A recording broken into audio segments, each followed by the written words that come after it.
Bismillahirrahmanirrahim. Assalamualaikum warahmatullahi wabarakatuh.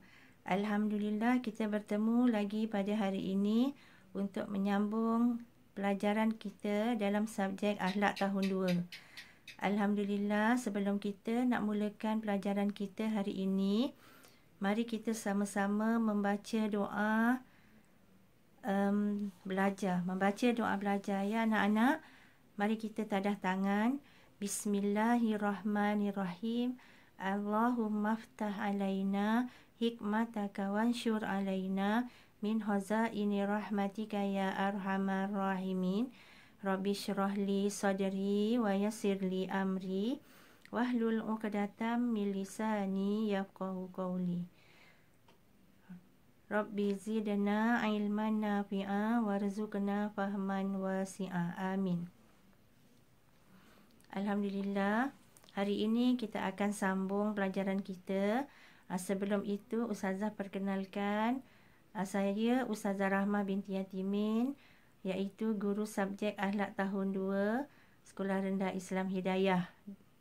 Okey, jadi hari ini kita akan menyambung tajuk pelajaran kita, iaitu gaya hidup sihat. Gaya hidup sihat. Gaya hidup sihat iaitu tajuk pelajaran yang baru. Okey, dalam buku teks, sekiranya anak-anak ada buku teks, anak-anak boleh rujuk buku teks muka surat 34 dan 35. 34 dan 35. Okey, anak-anak boleh buka Okey, alhamdulillah, bismillahirrahmanirrahim. Kita akan mulakan tajuk yang pertama daripada tajuk gaya hidup sihat, iaitu menjaga kesihatan dan kebersihan tubuh badan. Menjaga kesihatan dan kebersihan tubuh badan.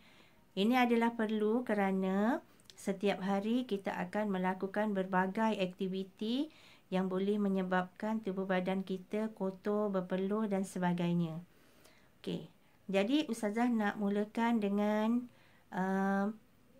apakah yang dikatakan sebagai tubuh badan. Yang mana satu? Jadi tubuh badan yang dimaksudkan ialah tubuh badan kita daripada hujung rambut sehingga ke hujung kaki. Jadi itu tubuh badan kita ini adalah pemberian daripada Allah. Daripada Allah ya. Dan ia satu amanah. Dia satu amanah yang diberikan kepada kita untuk kita menjaganya dengan baik. Okey. Jadi, dalam menjaga kesihatan dan kebersihan tubuh badan ini anak-anak, dia memang ada adabnya. Okey, apa adab dia? Okey, mari Ustazah terangkan. Adab menjaga tubuh badan yang pertama, iaitu kita mesti mendapat tidur yang cukup setiap hari. Mendapat tidur yang cukup setiap hari.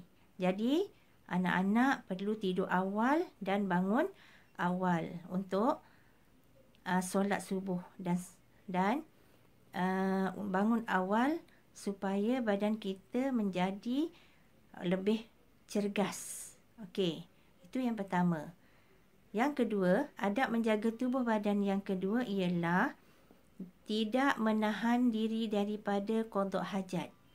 Okey, qada hajat tu apa? Apakah itu qada hajat? Qada hajat ialah membuang air besar dan membuang air kecil. Jadi kita tidak digalakkan untuk menahan daripada pergi ke tandas. Tahan bila terasa nak membuang air kecil atau membuang air besar, kita tahan. Tak nak pergi ke tandas. Jadi bila berlaku perkara itu, ia akan mendatangkan sesuatu yang tidak baik kepada diri kita. Sebab buang air besar dan buang air kecil itu perlu dibuang. Ia adalah sesuatu yang kotor, yang tidak perlu disimpan di dalam badan kita. Jadi anak-anak bila terasa nak buang air besar, nak buang air kecil, anak-anak kena pergi ke tandas. Terus pergi ke tandas dan pergi qada hajat. Supaya badan kita tidak menyimpan benda-benda kotor yang tidak diperlukan untuk badan kita. Okey. Kemudian adab menjaga tubuh badan yang ketiga, berjumpa doktor bila kita sakit. Bila kita tak sihat, kita kena pergi jumpa doktor untuk mendapatkan rawatan supaya penyakit yang ada di dalam tubuh badan kita itu tidak melarat dan tidak semakin merebak. Dan kita akan sentiasa sihat insya-Allah. Kemudian bila doktor memberi kita ubat untuk penyakit yang kita ada, maka kita perlu memakan ubat itu mengikut sukatan yang diberi oleh doktor. Kita tak boleh makan ubat sesuka hati. Sesuka hati maksudnya kalau kita nak habiskan ubat yang diberi oleh doktor itu sekaligus ke atau terlalu banyak, ya, itu akan memudaratkan tubuh badan kita. Itu yang ketiga. Adab menjaga tubuh badan yang keempat ialah mandi setiap hari. Mandi setiap hari, sangat perlu mandi setiap hari.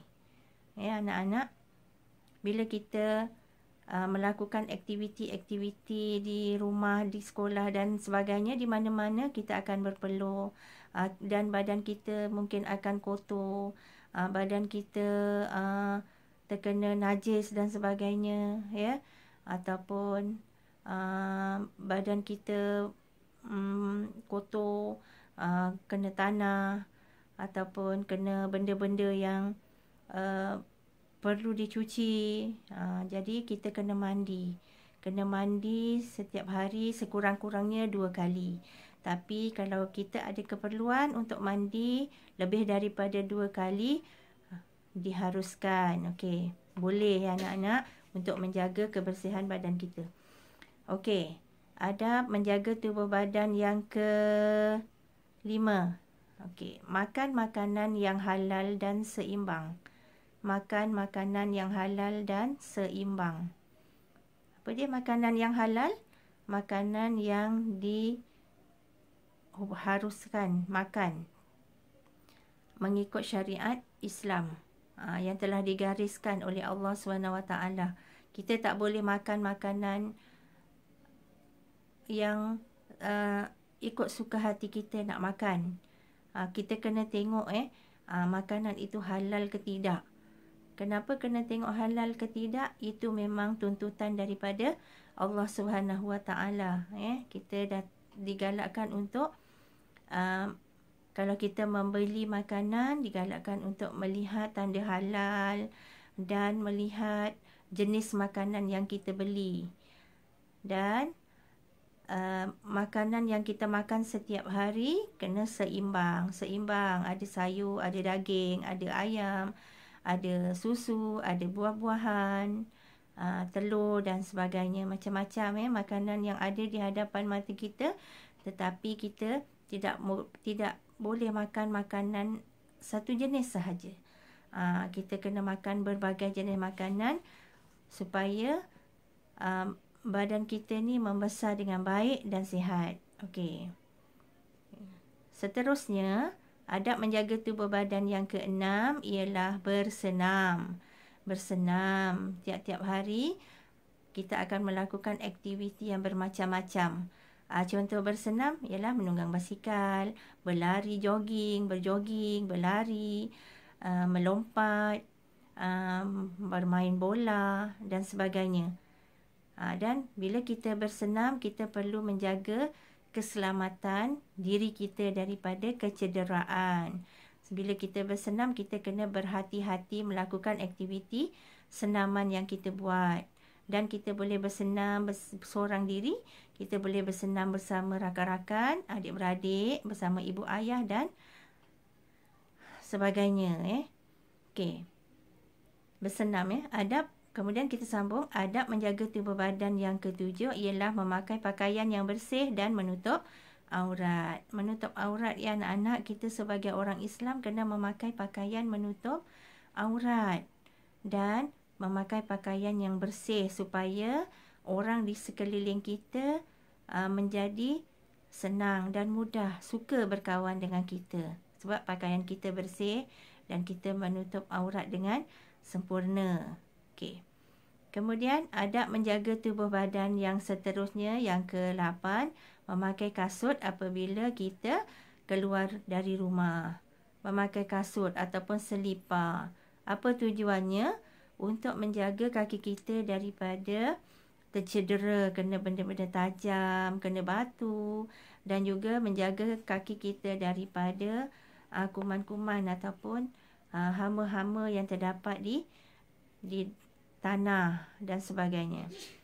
Okey. Seterusnya, adab menjaga tubuh badan yang ke-9 ialah berehat apabila perlu. Memanglah setiap hari bila kita melakukan aktiviti, kita akan terasa penat. Bila kita penat, badan kita memang perlukan rehat. Jadi, kita kena berehat. Kenapa kena berehat? Supaya badan kita akan mendapat tenaga semula. Contoh berehat ialah duduk, kemudian baring, ataupun kita bersandar sekejap, ya, menghilangkan penat. Itu contoh-contoh berehat yang biasa kita buat. Okey. Tidur pun adalah salah satu cara untuk kita berehat. Jadi, okey, itu ada 9 adab menjaga tubuh badan yang Ustazah sebutkan tadi. Itu berada dalam buku teks muka surat 35. Surat 35. Anak-anak boleh rujuk. Okey. Kemudian seterusnya muka surat 36 anak-anak. Tajuk dia makanan yang halal dan baik. Makanan halal. Anak-anak pernah dengar kan? Makanan yang kita ambil mesti makanan yang halal dan makanan yang baik. Okey. Ada syarat bagaimana kita nak tahu makanan itu halal.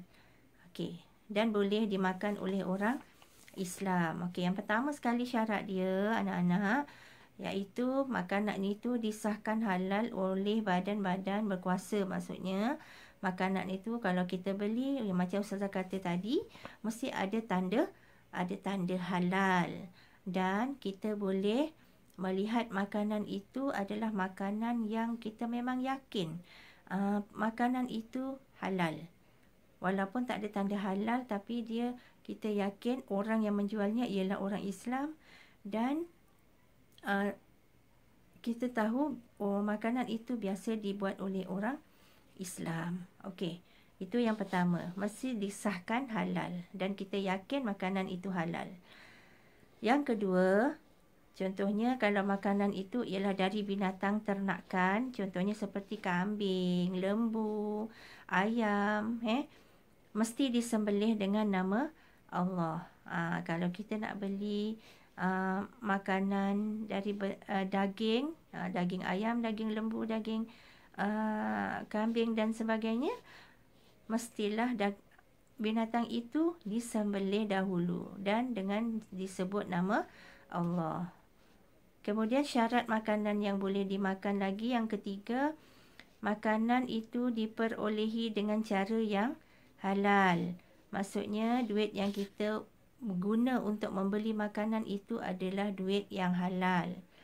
Duit yang kita dapat daripada sumber-sumber yang halal dan diredai oleh Allah. Bukan daripada duit curi, bukan daripada duit daripada menjual benda-benda yang haram dan sebagainya. Itu yang ketiga. Dan yang keempat, syarat makanan yang boleh dimakan oleh orang Islam yang keempat ialah makanan itu tidak mengandungi perkara-perkara yang boleh merosakkan akal dan membahayakan nyawa kita. Contohnya, makanan itu ada racun, makanan itu ada alkohol yang boleh menyebabkan akal kita rosak. Makanan itu mengandungi dadah, mengandungi bahan-bahan pengawet yang tidak dibenarkan dan sebagainya. Kerana bila kita makan makanan yang mengandungi perkara-perkara yang boleh merosakkan akal kita dan membahayakan nyawa kita, itu adalah tidak dibenarkan. Ia akan merosakkan diri kita, anak-anak. Kemudian yang kelima, makanan yang syarat makanan yang boleh dimakan oleh orang Islam, iaitu makanan itu mesti bersih. Bersih, berzat dan seimbang. Bersih. Kita kena basuh dulu. Pastikan makanan itu memang setelah bersih.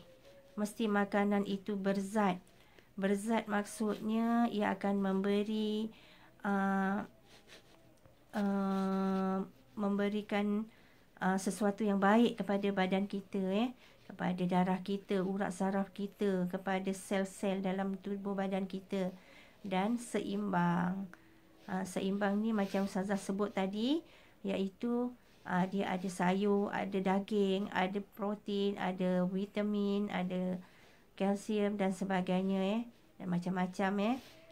Tapi walau macam mana pun kita kena kalau kita nak mengambil sesuatu makanan, kita kena pastikan makanan itu adalah halal, supaya kita makan makanan yang diberkati oleh Allah Subhanahu Wa Taala dan menjadikan diri kita sihat.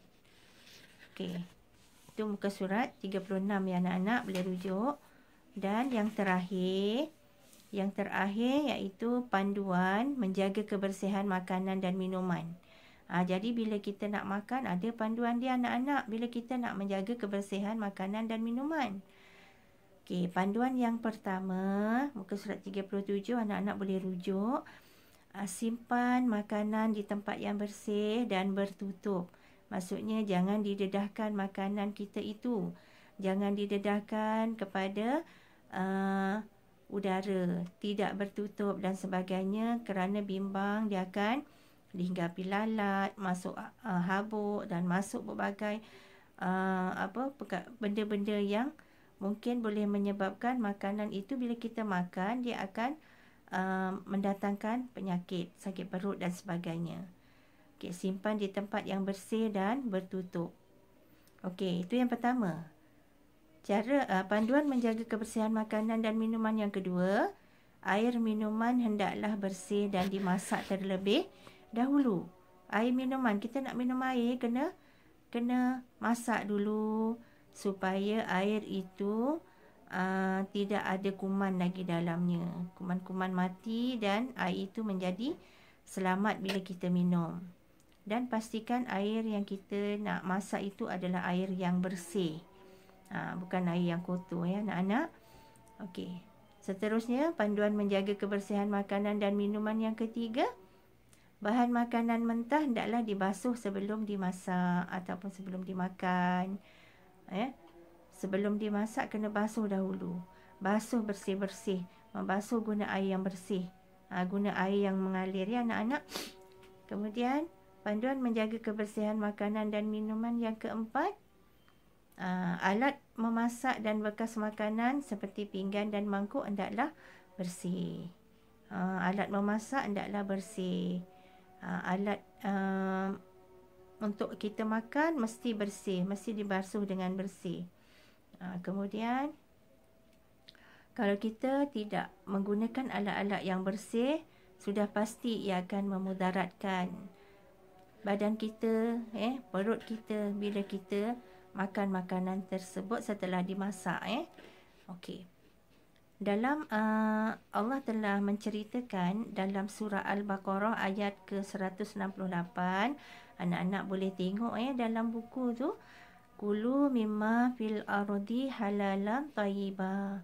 Ini Allah dah sebutkan dalam Al-Quran, makanlah yang halal lagi baik di atas muka bumi ini. Ini bila dalam Quran dah ada sebut tentang makanan, orang Islam kena makan makanan yang halal, maka kita kena ikut apa yang Allah perintahkan. Okey. Jadi anak-anak, untuk ini Ustazah sebutkan panduan menjaga kebersihan makanan dan minuman ini. Anak-anak boleh rujuk dalam buku teks muka surat 37. Anak-anak boleh baca. Anak-anak boleh baca semula dan boleh lihat bagaimana cara kita menjaga kebersihan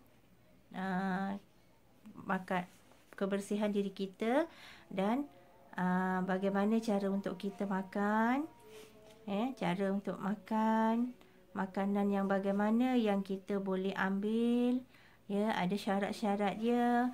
Kemudian panduan menjaga kebersihan makanan dan minuman. Okey, panduan menjaga kebersihan makanan dan minuman kerana setiap hari kita akan makan, ya. Jadi itu sangat penting. Baiklah anak-anak, untuk hari ini, untuk pelajaran kita hari ini cukup sampai di sini dulu. InsyaAllah kita akan bertemu lagi di pelajaran yang akan datang. Jadi Ustazah ucapkan semoga anak-anak sentiasa berusaha untuk membaca buku dan membuat latihan-latihan di rumah. Semoga berjaya dengan cemerlang. Assalamualaikum warahmatullahi wabarakatuh.